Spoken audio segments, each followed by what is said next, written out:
பெரியவா திருடிகளே சரணம். நல்லது நடக்கும், நல்லது மட்டுமே நடக்கும். நம்மளோட சேனல் நேயர்கள் அனைவருக்கும் என்னுடைய பணிவான வணக்கங்கள், கோடான கோடி நன்றிகள். இன்னைக்கு இந்த பதிவில் என்ன பார்க்க போகிறோம் அப்படின்னு பார்த்தீங்கன்னா, எனக்கு வாழவே வழி இல்லை, எனக்கு எல்லாமே கழுத்தை நெரிக்கிற மாதிரி இருக்குது, என்னால் முடியல, அடுத்து நான் என்ன செய்ய போகிறேன்னே தெரியல அப்படிங்கிற இக்கட்டில் இருக்கிறாங்க அப்படின்னா, அவங்களுக்குரிய எளிமையான வழிபாடு பெரியவா கொடுத்தது. ரொம்ப ரொம்ப ரொம்ப எளிமையான வழிபாடு. அதுக்காக அவங்க மட்டும்தான் செய்யணுமான்னு இல்லை, யார் வேணாலும் செய்யலாம். ஆனால் அவங்களுக்கு இது ரொம்ப முக்கியமானது அப்படின்னு தான் நம்ம சொல்கிறோம் அந்த பதிவில். ஒரு நாள் மடத்தில் பெரியவாவை பார்க்க ரொம்ப ஏழ்மையான இதுலேருந்து ஒருத்தர் வரார். அவர் எப்படின்னா, எல்லார் முன்னாடி வரத்துக்கு கூட கூச்சப்படுறாருன்னு வச்சுக்கோங்களேன். அப்படி இருக்குது அவருடைய இதை பார்க்கும்போது. எல்லாரையும் பார்த்து முடிக்கிறாங்க பெரியவா. ஏன்னா அவர் எப்படி இருந்தாலும் பேசுறதுக்கு சங்கோச்சப்படுவார், கஷ்டப்படுவார். அதனால் என்ன பண்ணுறாங்க பெரியவா, எல்லாரையும் பார்த்து முடிச்சிடுறாங்க. கடைசியாக அவரை கூப்பிட்றாங்க. கூப்பிட்டோன்னே, என்னப்பா உனக்கு பிரச்சனை, என்ன வேணும் அப்படின்னு சொல்லி கேட்குறாங்க. பெரியவா, என்னால் சம்பாதிக்கவும் முடியல, சம்பாதிச்சனாலும் ஒரு 2 ரூபாய் நிற்க மாட்டேங்குது, எனக்கு என்ன பண்ணுறதுனே தெரியல பெரியவா, நான் கடன் வாங்கி என்னால் மீண்டு வரவே முடியல, எனக்கு என்ன பண்ணுறதுன்னு தெரியல அப்படின்னு சொல்லி அழாத குறைய அவர் பெரியவா கிட்ட பேசுகிறார்.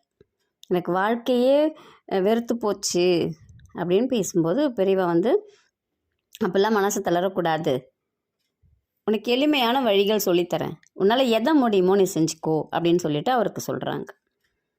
முதல் வழிபாடு என்ன சொல்கிறாங்கன்னா, உனக்கு உடனடியாக உனக்கு ஏதாவது ஒரு இது தெரியணும், ரிசல்ட் தெரியணும் அப்படின்னா, சங்கடகர சதுர்த்தி இல்லை திங்கக்கிழமை விநாயக பெருமானுக்கு கொழுக்கட்டை செஞ்சு வச்சு பட. உன்னால் முடியும்னா நீ கொழுக்கட்டை செஞ்சு வச்சு படைச்சிட்டு ஒரு 4 பேருக்கு அதை தானமாக கொடு, உனக்கு உடனடியாக ரிசல்ட்டு தெரியும். இல்லை இப்போ என்னால் அதெல்லாம் செய்ய முடியாது அப்படின்னு யோசிக்கிறேன்னா ஒன்றும் பிரச்சனை இல்லை, ஒரு பிஸ்கட் பாக்கெட் வாங்கி, இனிப்பு பிஸ்கட் பாக்கெட் வாங்கி காகத்துக்கு தினமும் காலையில் வை, ஒரு பிஸ்கட் புட்டு வை, உனக்கு உன்னுடைய பிரச்சனையிலேருந்து நீ படிப்படியாக மேலே வருவ.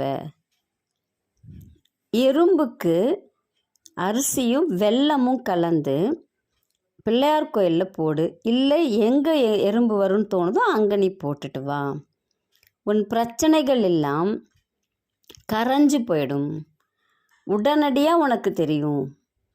எல்லா பிரச்சனைக்கும் கண்டிப்பாக கடவுள் ஒரு சொல்யூஷன் வச்சுருப்பாங்க, ஒரு தீர்வு இருக்கும். அந்த தீர்வை நீ தேடினா உனக்கு எல்லாத்துக்கும் பதில் கிடைக்கும்.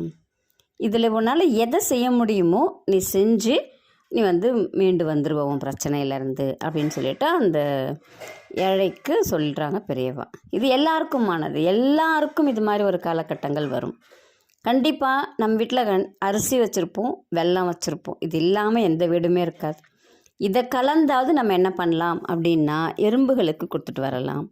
எறும்புகள் சாப்பிட சாப்பிட விநாயகர் குளிர்ந்து போயிடுவார். விநாயகர் குளிர்ந்தார்னா நமக்கு உடனடியாக ஒரு பலன் கொடுக்கக்கூடிய கடவுள் அப்படின்னா விநாயகரை தான் பெரியவா சொல்லுவாங்க. எந்த பிரச்சனைக்கு வேணாலும் நீ விநாயகரை குளிர வச்சுனா விநாயகர் உனக்கு அள்ளி கொடுப்பார் அப்படின்னு. ரொம்ப எளிமையான வழிபாடு, செய்து பலனடைங்கள். நன்றி, வணக்கம். நல்லதே நடக்கும்.